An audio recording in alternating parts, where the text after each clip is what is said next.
I can't believe people play with people intelligence the way they play with people intelligence and intellect, the way they do today.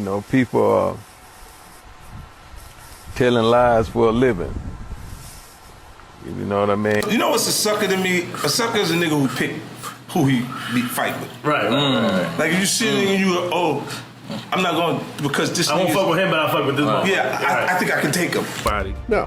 You know what I'm saying? Just go to their hotel and move militant. You know what I'm saying? When you move around the city, bro, you gotta be careful. And that's just, we dealing with G-Unit. Had a lot of drama. Tony Yayo just made a bold move on J Prince, and what he revealed could expose the craziest extortion setup the rap game has ever seen. So when 50 Cent announced he was moving to Houston, it wasn't just another celebrity chasing a tax break or looking for a fresh start. It was a power move that would shake the foundations of street politics in the South. Most artists who touched down in Houston knew the unspoken rules. Show respect, check in, and understand that J Prince, the quiet but commanding founder of Rap-A-Lot Records, was more than just a music mogul. He was the city's unofficial gatekeeper. To ignore him wasn't just risky, it was almost unheard of. Yet 50, true to his brand of defiance, made it crystal clear he wasn't checking in with anybody. No calls, no heads up, no quiet backroom handshakes. He went on Twitter, loud and proud, telling the world he was coming to Houston on his own terms. It wasn't arrogance, it was a direct challenge to an entire system of control that had ruled the hip-hop scene for decades. What followed wasn't just a clash of egos, it was a confrontation between two generations of street wisdom, two philosophies on power, loyalty, and respect. And when Tony Yayo, 50's right-hand soldier, decided to pull up directly on J Prince's circle, the situation shifted from tension to full-blown conflict. This wasn't just another rap beef bubbling online, this was old-school street energy meeting the new age of independence, and the fallout would reveal how much the game had really changed. But to understand why this moment mattered so much, you have to understand exactly who J Prince is, and why, for years, even the hardest names in the industry treated him like a king nobody dared to challenge. To understand why 50 Cent's refusal to check in hit like a seismic wave, you first have to grasp the weight of J Prince's name, especially in Houston. J Prince isn't just a record label boss, he's a living legend in the shadows, a man who built Rap-A-Lot Records from nothing and turned it into a powerhouse long before Southern rap had any mainstream respect, but his influence extends far beyond the music. He's the kind of figure whose presence alone can clear a room, the kind of name whispered with equal parts reverence and fear. For decades, if you were an artist passing through Houston, checking in wasn't some polite custom, it was survival. You checked in for protection, for smooth business, and honestly, to make sure nothing unfortunate happened while you were in town. J Prince embodied the old codes of the street: loyalty, respect, and quiet, but undeniable control. Stories about his reach were everywhere. People getting their stolen jewelry returned overnight, beefs getting squashed before they spilled into violence, careers being made or broken behind the scenes. Even the biggest stars, from Drake to Lil Wayne, understood that when it came to Houston, J Prince wasn't someone you crossed. You know what's a sucker to me? A sucker is a nigga who pick who he fight with. Right.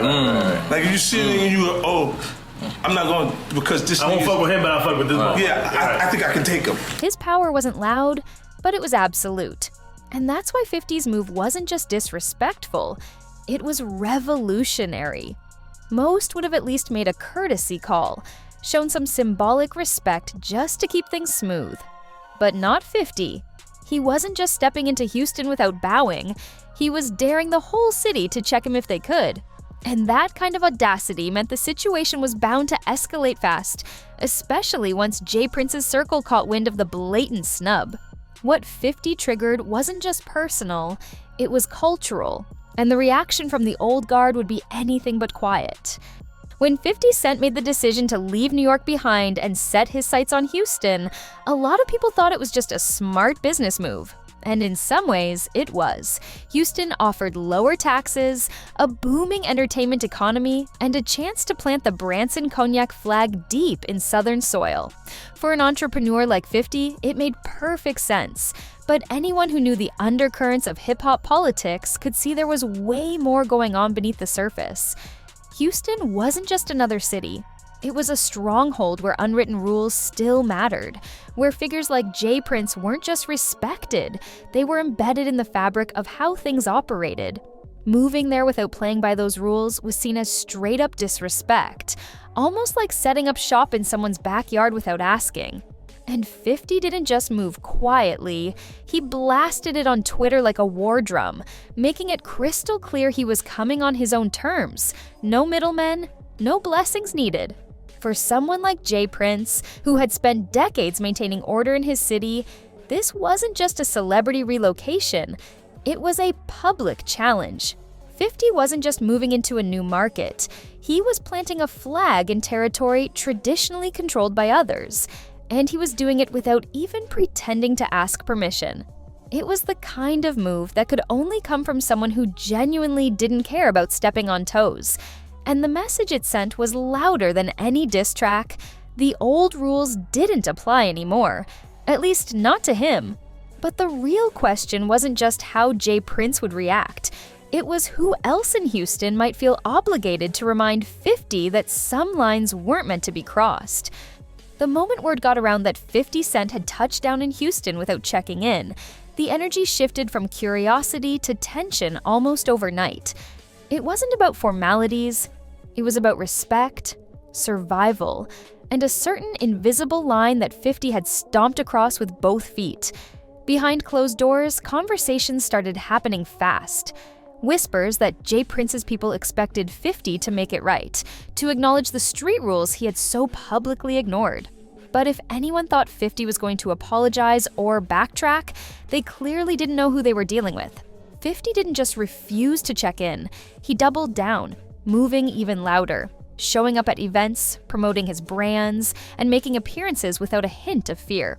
His whole career had been built on standing alone, refusing to kneel to anyone, and this situation wasn't going to be any different. 50 wasn't just disrespecting a tradition, he was flipping the whole script, basically saying, I move how I want, and if you have a problem with it, do something about it. It wasn't an accident. It wasn't ignorance. It was a cold, calculated power move designed to make a point. The era of gatekeepers was ending, and he didn't need anyone's permission to succeed. And while J. Prince didn't immediately fire back in public, because that's never been his style, the growing tension wasn't lost on the people in the streets or the hip-hop world watching closely. Everyone could feel it building, a quiet storm gathering strength, waiting for someone to make the next move. And when that move finally came, it wasn't from 50 himself. It was from Tony Yayo, stepping up in a way that would take the brewing Cold War and put it right into the spotlight. The check-in game. It's like the Fed's not playing. Yeah. All around the board. New York City, we used to the federal indictments, but now you see them, they doing it in Atlanta, state indictments, they doing it in LA. But yo, bro, you gotta think about it. People travel to LA, they wanna be in LA to be comfortable. A lot of them houses getting ran in, robbed, can't go to this place to go town to go eat without getting Rodeo. When you see people getting robbed on Rodeo, yeah. Oh, you know the Fed's coming. Tony Yayo had always been more than just a hype man for 50 Cent. He was G-Unit's living, breathing definition of loyalty and militant mentality. So when the tension between 50 and J. Prince's circle started bubbling over, it wasn't surprising that Yayo was the one who stepped into the fire without hesitation. He didn't send shots over social media or drop subliminal messages. Yayo moved the way G-Unit always moved, direct, strategic, and ready for whatever came with it. Reports started surfacing that Yayo had pulled up on J. Prince's people face to face, not in a reckless way, but making it crystal clear. G-Unit didn't check in, didn't fold, didn't answer to anyone, no matter what city they were in. It wasn't just about backing 50's play, it was about sending a message that echoed across the streets. G-Unit was self-contained, self-reliant, And if they were in your city, they weren't looking for permission, they were moving on their own power. Yayo embodied that code, standing firm and making sure everyone understood that disrespect would be returned with the same energy, tenfold. No threats were posted, no public rants. It was handled the old school way. Show up, stand tall, and let presence do the talking. Yayo's move wasn't about escalating into violence, but it was a statement just as loud. If you wanted smoke with 50, you had to be ready for all of G Unit. And with that bold step, what had started as an unspoken tension suddenly felt a lot more real, a lot closer to blowing up, because now both sides had made their positions clear, and neither was known for backing down once the line had been drawn in the sand. On the surface, it might have looked like a simple clash of personalities, 50 Cent being stubborn, Jay Prince protecting his turf. But under the surface, this whole situation was way bigger than just bruised egos. What was unfolding was a silent war over the future of how hip-hop power was going to operate, especially in cities like Houston that had always clung tight to their own street politics. For decades, the unwritten rules said you had to pay your respects when you entered someone else's territory, a system that kept order but also kept power concentrated in the hands of a few key figures. 50 wasn't just breaking a rule, he was challenging the entire structure, saying out loud what a lot of new school artists were thinking, that the old way of doing things was outdated, unnecessary, and even borderline extortionate.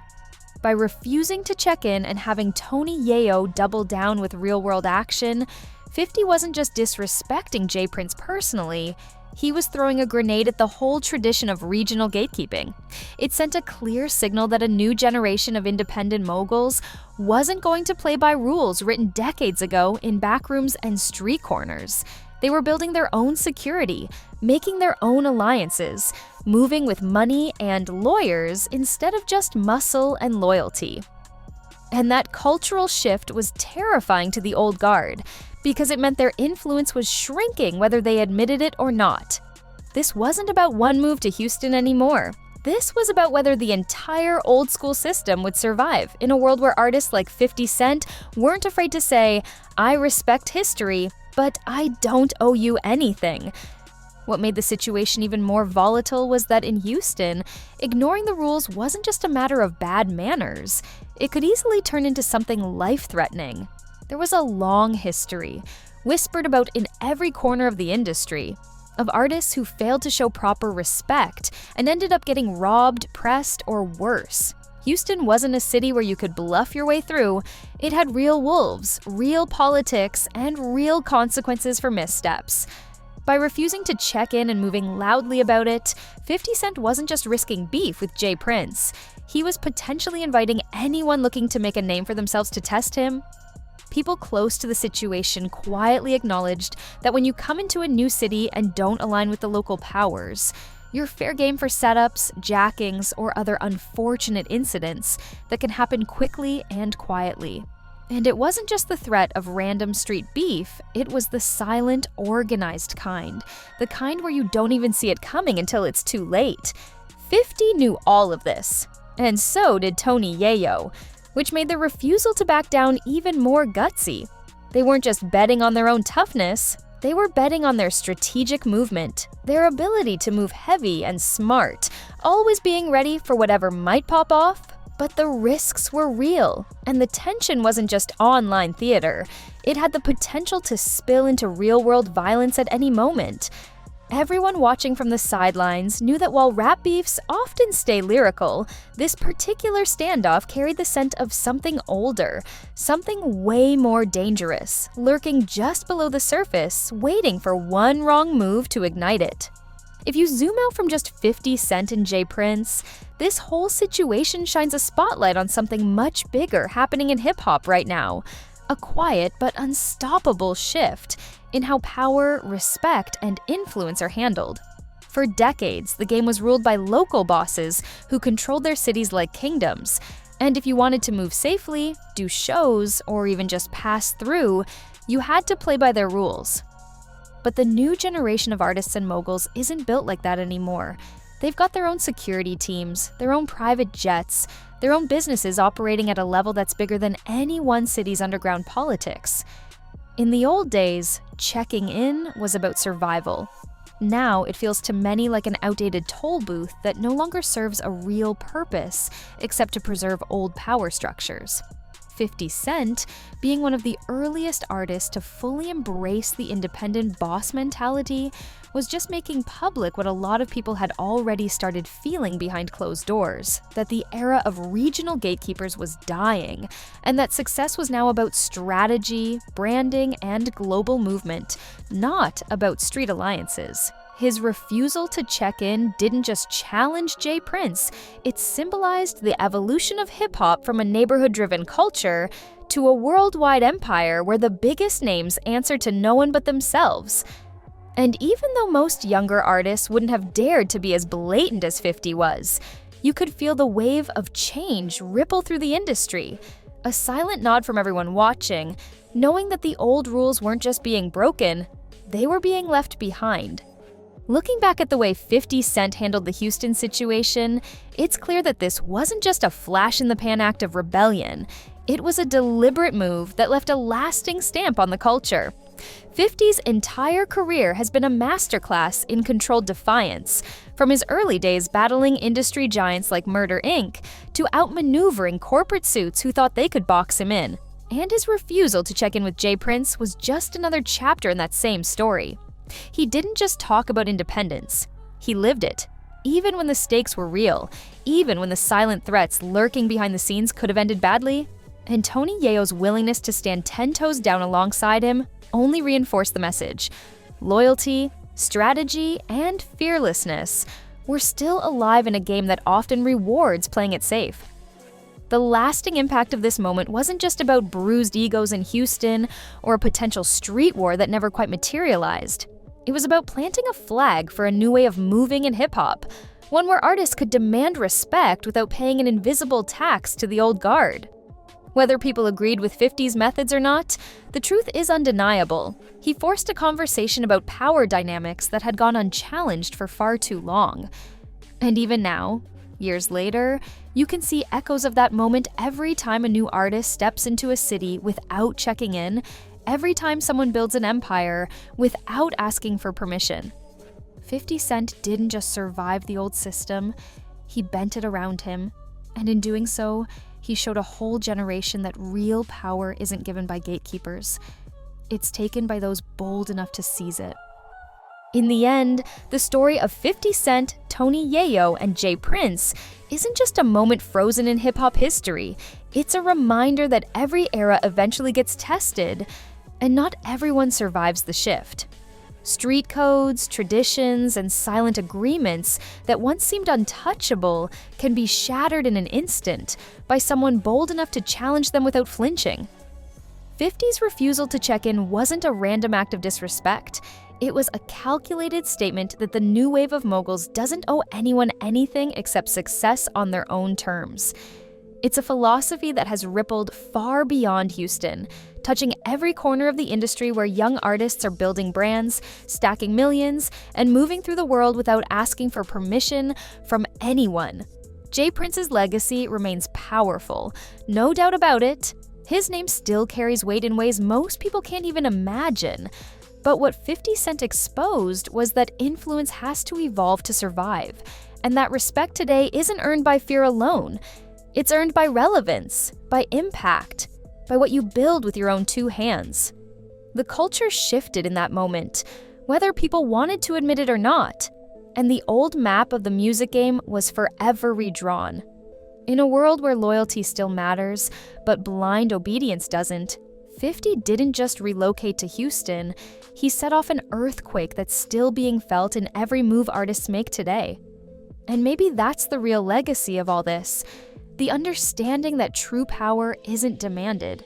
It's demonstrated, day by day, city by city, move by move, until nobody can deny it anymore, no matter whose backyard you're standing in. If you think the old rules of the game still matter, or if you believe it's time for a new era, let me know in the comments. Smash that like button if you're rocking with the new wave, and don't forget to subscribe for more real stories that the industry doesn't want you to hear.